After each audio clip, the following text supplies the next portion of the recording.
Okay, welcome back to the Risk of Rain 2 challenge series. In the last episode, we completed the challenge related to picking up 30 drones or turrets, which is mechanic. We picked up a couple of them. We had an awesome run, and we decided to kill ourselves at the end of that so that we only picked up the one challenge. It was really unfortunate because that run was going to be awesome, but that is okay. Today's challenge we're going to aim for is Commando's alternate, one of the Commando mastery, not Commando's actual mastery challenge, but the point of this challenge is to kill the boss before the 5-minute mark. And I would say that it takes about 1 minute to do the teleporter event. But it does state specifically just to kill the boss. So we need to be at the teleporter at least by 4 minutes if we want it to count for the teleporter event. But if it does just include the boss, hopefully we kill the boss in less time than 1 minute. So we've got 4 minutes to do a little bit of farming. We've also got to locate the teleporter since we are on the alternate map, and they have much more difficult spawn locations comparatively, in my opinion. So we will get along to that. We do not want to activate a mountain shrine, not specifically personally as Commando, but also since we are trying to do a challenge where we need to kill a boss early. The mountain shrine will increase the amount of bosses that spawn, or if it doesn't increase the amount, it makes them harder, and we do not want either of those.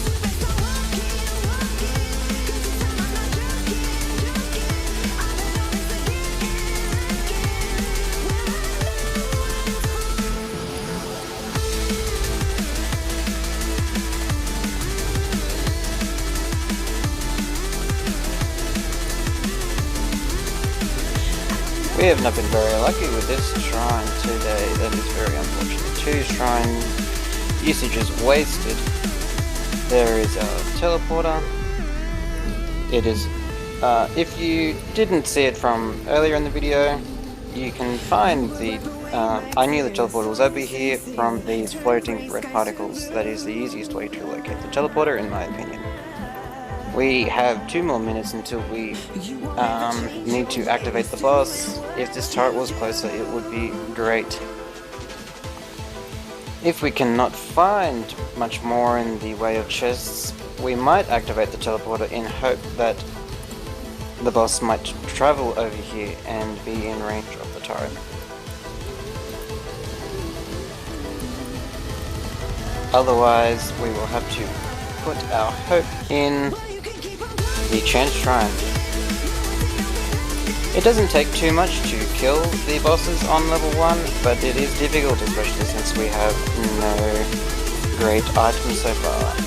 We do have a little bit of survivability with the necklace, bone-tooth necklace, but that's about it.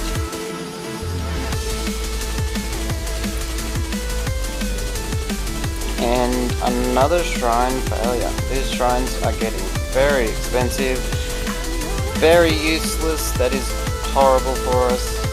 This is very bad. If I saw this chest in this drone, I would have much preferred to be killing them. We don't have long now. We have 30 seconds until we need to be up at the boss. We will activate this chest. I want to turn around and have a good item. Sticky bombs is quite good. It could be worse. It could be worse. Okay. We will head straight over here, activate the boss, and hope that we can kill them before... at least we have this giant rock formation to assist us in coping with this boss.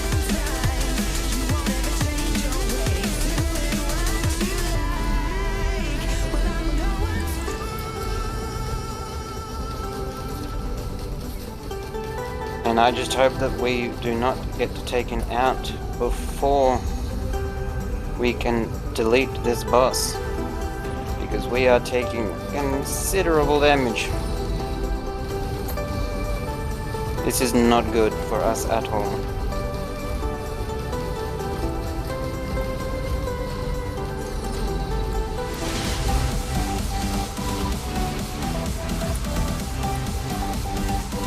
I think we might be dead here.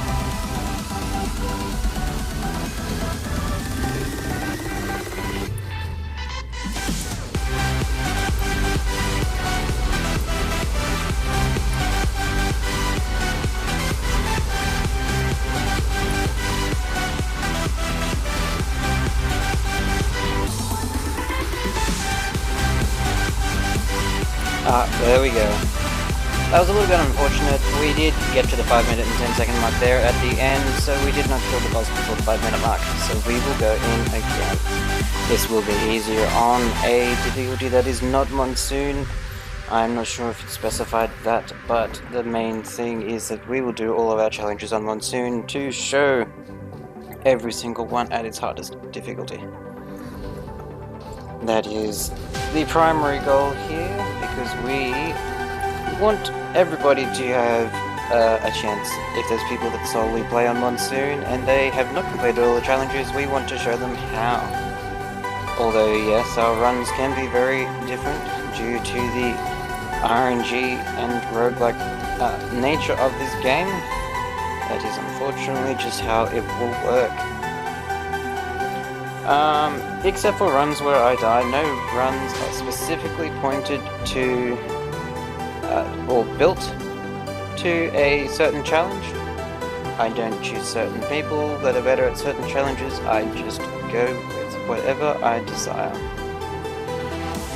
Now that we have another alternate map start, there is a drawing here that we will do, and essentially this time around we will just be focusing on getting items and bots or drones that are specific for assisting us, because as you saw in the last death, it is very bad for us when we get destroyed by a chance train and receive no items, using up a lot of our very precious early game gold.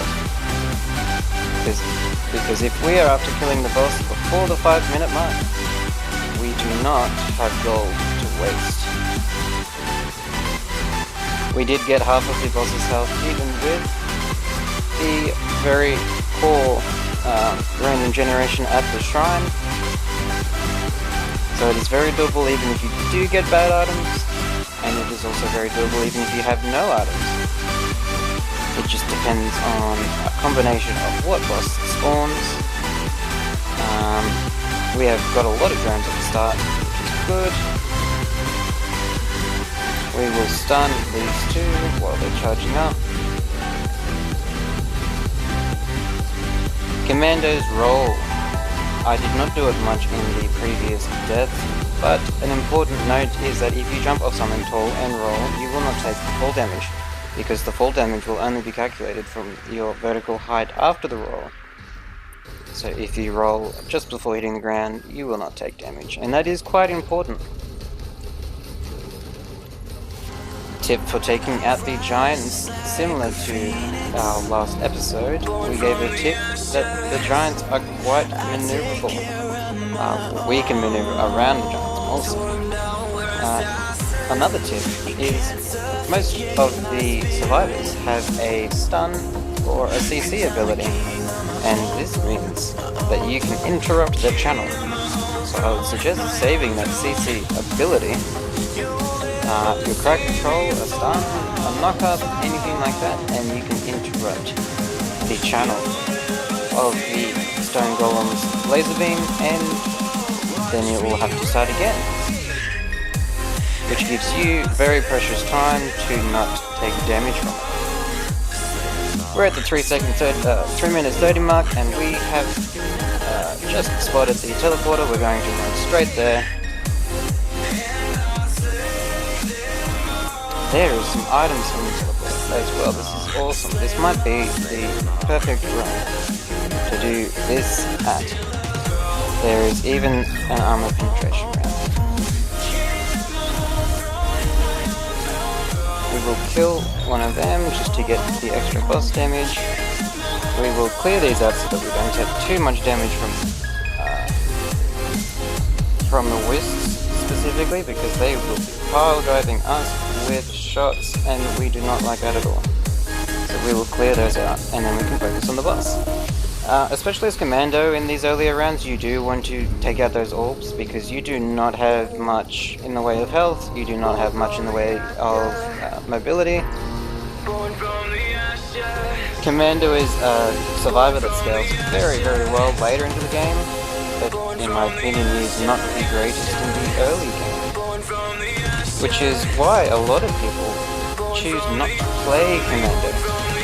Because in this game, well, previously in the game, it was better to just play a late game, a character that was good at the early game because it will take you to the late game, rather than prioritizing to have a very long run.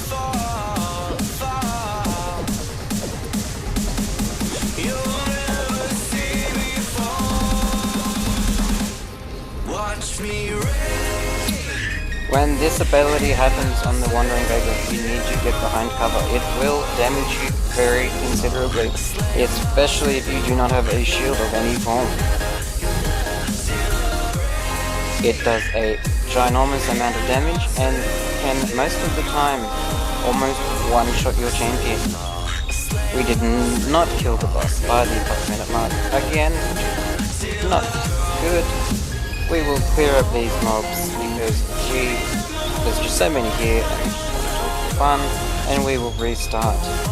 This is essentially how you will complete this mission. It is a little bit difficult, as you can see, because you need to kill a boss very quickly without many items.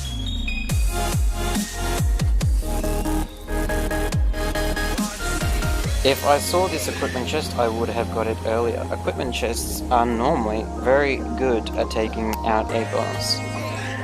And there we go, the backup. This is what we unlocked with the drone, and this would have been perfect to take out the boss, because as you can see, it spawns 4 strike drones, which is ginormous, for having the ability to kill everything around you. It doesn't matter whether it's single target, multi-target. These drones will just shoot, and they are very good, and they have a lot of damage.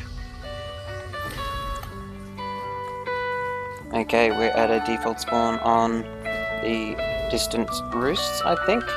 I can't remember. I've forgotten this map's name. It sounds like we have a giant, and we also have a health shrine. We will pick this up instantly. Get some money for that, because we do want every form of early game gold that we can get. Barrels, we want health shrines, we want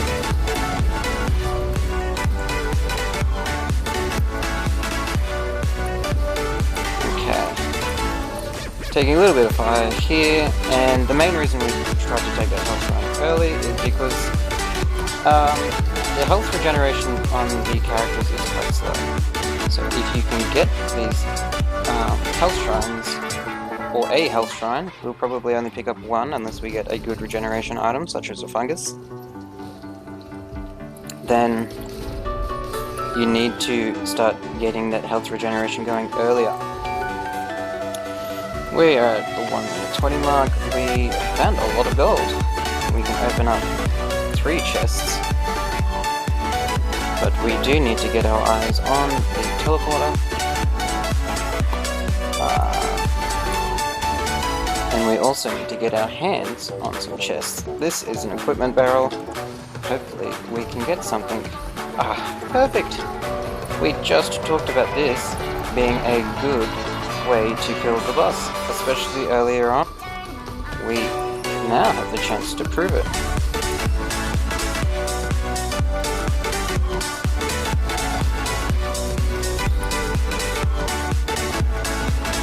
Okay, so we have our eyes on the teleporter.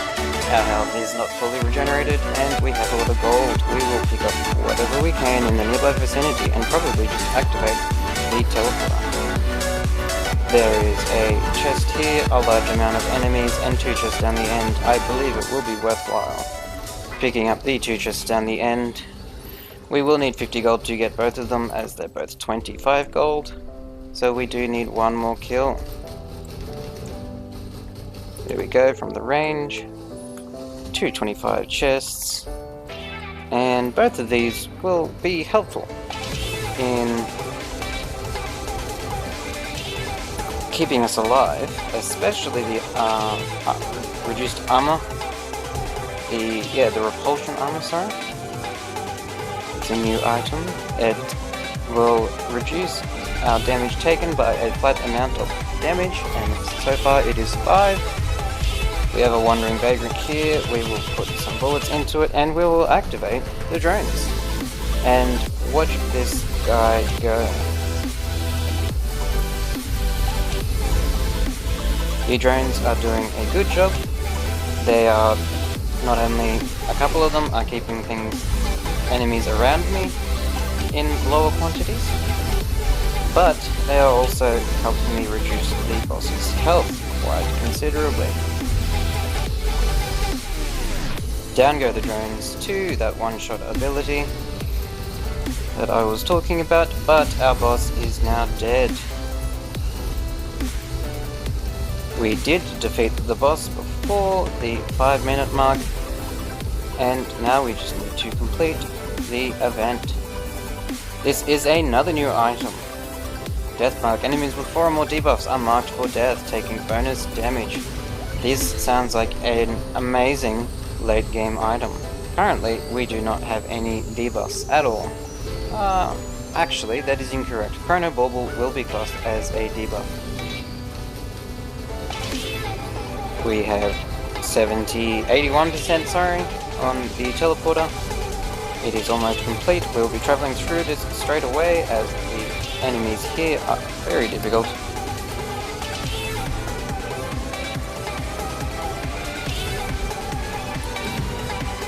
Head through, there we go, Commando Godspeed. As Commando cleared the first stage in less than 5 minutes, we actually cleared it in about 4 minutes 30, somewhere there.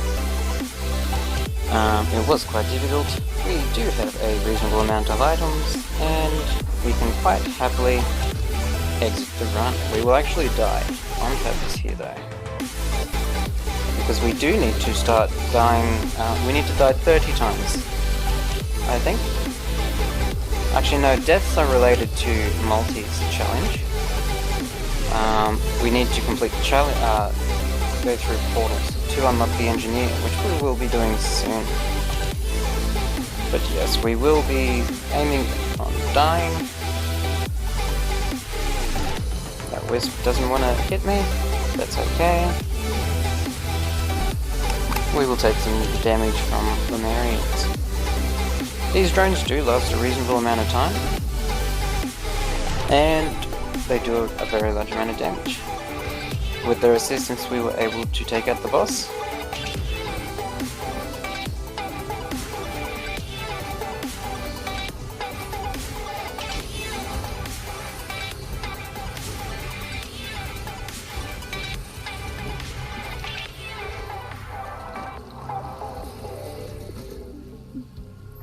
Our razor wire thorns damage is quite heavily saving us currently. As you can see, it is not only slowing the enemies killing us from them taking a damage tick and getting knocked back, it also killed most of them. But we did complete Commando Godspeed, and what this unlocks for us now is in the loadout. Our utility is, instead of a tactical dive where you roll, you will now slide along the ground. You can fire while sliding, you can also fire while rolling in the air. So it is a useful note. We will not equip the tactical slide. We will be returning back to multi in the next challenge. But if we go down here to our logbook, head over to our challenges tab, we will be able to see that we now have Commando Godspeed. The items and equipment that we have seen is the death mark. Increasing damage by 50% plus 50% per stack from all sources for 7 seconds. This is insane, and it is perfect for a AoE build. I have said that I have talked about an AoE build many times in the last couple episodes, and it definitely does look like these items are getting prioritized or just fortunately useful for that type of build. The backup, we call down 4 strike drones, they last 25 seconds and it is on a 100-second cooldown, which means it has 75 seconds of downtime. You can quite easily reduce this number. It is a great item. Thank you for watching. If you like these videos, please like and subscribe, and we'll catch you again in the next challenge series.